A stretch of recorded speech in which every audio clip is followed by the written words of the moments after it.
नमस्कार दोस्तों। भगवान श्री कृष्ण जिन्हें स्वयं नारायण का अवतार माना जाता है और दूसरी ओर महादेव जिन्हें देवों के देव महादेव कहा जाता है। लेकिन क्या होगा जब ये दोनों दिव्य शक्तियां एक दूसरे के सामने आ जाए? क्या कभी भगवान शिव और श्री कृष्ण के बीच युद्ध हुआ था? अगर हुआ था तो आखिर कौन जीता? दोस्तों, आज की यह कथा केवल एक कहानी नहीं है, यह उस रहस्य का वर्णन है जिसका उल्लेख शिव पुराण और भागवत पुराण जैसी प्राचीन कथाओं से मिलता है। और यकीन मानिए, वीडियो का अंत आपको पूरी तरह भावुक कर देगा। तो वीडियो को बिना स्किप किए आखिर तक जरूर देखिए और कमेंट में लिखिए हर हर महादेव, जय श्री कृष्ण। दोस्तों, बहुत समय पहले की बात है। एक असुर था जिसका नाम था बानासुर। वह अत्यंत शक्तिशाली था, लेकिन उसकी सबसे बड़ी बात यह थी कि वह भगवान शिव का परम भक्त था। बानासुर ने वर्षों तक कठोर तपस्या की। वह दिन रात केवल महादेव का नाम जपता रहता, लेकिन उसकी तपस्या इतनी कठिन थी कि आखिरकार महादेव उसके सामने प्रकट हो गए। भगवान शिव ने प्रसन्न होकर कहा, बानासुर, मांगो, क्या वरदान चाहिए? तब बानासुर बोला, प्रभु, मैं चाहता हूं कि आप स्वयं मेरी नगरी की रक्षा करें। महादेव मुस्कुराए और उन्होंने बानासुर को वरदान दे दिया। दोस्तों, यही वह वरदान था जो आगे चलकर पूरी दुनिया को हिला देने वाला था। धीरे धीरे बानासुर का घमंड बढ़ने लगा। उसके पास 1000 भुजाएं थी और उसे लगता था कि संसार में कोई उसे हरा नहीं सकता। एक दिन उसने स्वयं भगवान शिव से कहा, प्रभु, मेरी 1000 भुजाएं अब बेकार लगती है। मुझे कोई ऐसा योद्धा चाहिए जो मेरे साथ युद्ध कर सके। यह सुनकर महादेव गंभीर हो गए। उन्होंने कहा, समय आने पर तुम्हारा घमंड अवश्य टूटेगा। बानासुर की एक पुत्री थी जिसका नाम था उषा। एक रात उसने स्वप्न में एक सुंदर युवक को देखा और उसी क्षण उससे प्रेम कर बैठी। जब सुबह हुई तो वह बेचैन रहने लगी।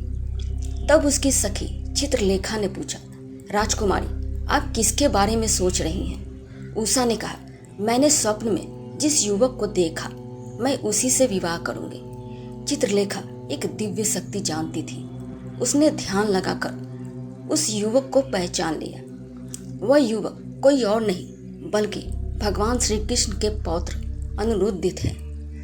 चित्रलेखा अपनी शक्ति से अनिरुद्ध को द्वारिका से उठा लाई और उषा के महल में ले गई। धीरे धीरे दोनों एक दूसरे से प्रेम करने लगे। लेकिन एक दिन बानासुर को इस बात का पता चल गया। वह क्रोध से कांप उठा। उसने तुरंत अनिरुद्ध को बंदी बना लिया। जब यह समाचार द्वारिका पहुंचा तो पूरा महल हिल गया। भगवान श्री कृष्ण ने कहा, अब समय आ गया है। भगवान श्री कृष्ण अपनी विशाल सेना लेकर बानासुर की नगरी की ओर निकल पड़े। उसके साथ बलराम और अनेक योद्धा भी थे। उधर बानासुर के साथ स्वयं भगवान शिव खड़े थे। दोस्तों, अब होने वाला था इतिहास का सबसे रहस्यमय युद्ध। युद्ध भूमि में शंख गूंज उठे, धरती कांपने लगी। एक ओर थे श्री कृष्ण और दूसरी ओर स्वयं महादेव। दोनों की दिव्य आभा से पूरा आकाश चमक उठा। देवता भी यह दृश्य देखकर आश्चर्यचकित थे। बानासुर की सेना और श्री कृष्ण की सेना के बीच भयंकर युद्ध शुरू हो गया। तीरों की वर्षा होने लगी।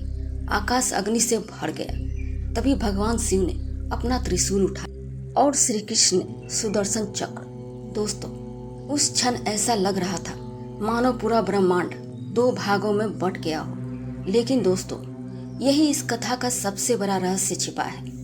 क्या सच में भगवान शिव और श्री कृष्ण एक दूसरे के शत्रु थे?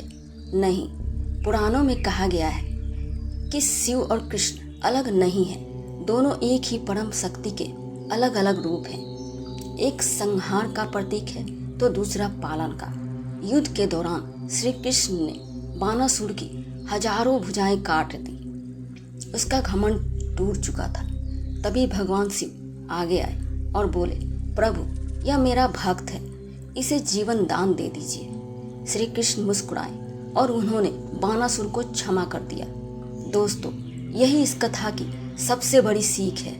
महादेव और श्री कृष्ण कभी शत्रु नहीं थे, दोनों एक दूसरे का सम्मान करते हैं। इसलिए कई जगहों पर कृष्ण शिव की पूजा करते दिखाई देते हैं और शिव स्वयं कृष्ण का नाम जपते हैं। कहा जाता है जो व्यक्ति शिव और विष्णु में भेद करता है वही कभी सच्चा ज्ञान प्राप्त नहीं कर सकता, क्योंकि दोनों उसी एक परम शक्ति के रूप हैं जिसने इस संसार की रचना की है।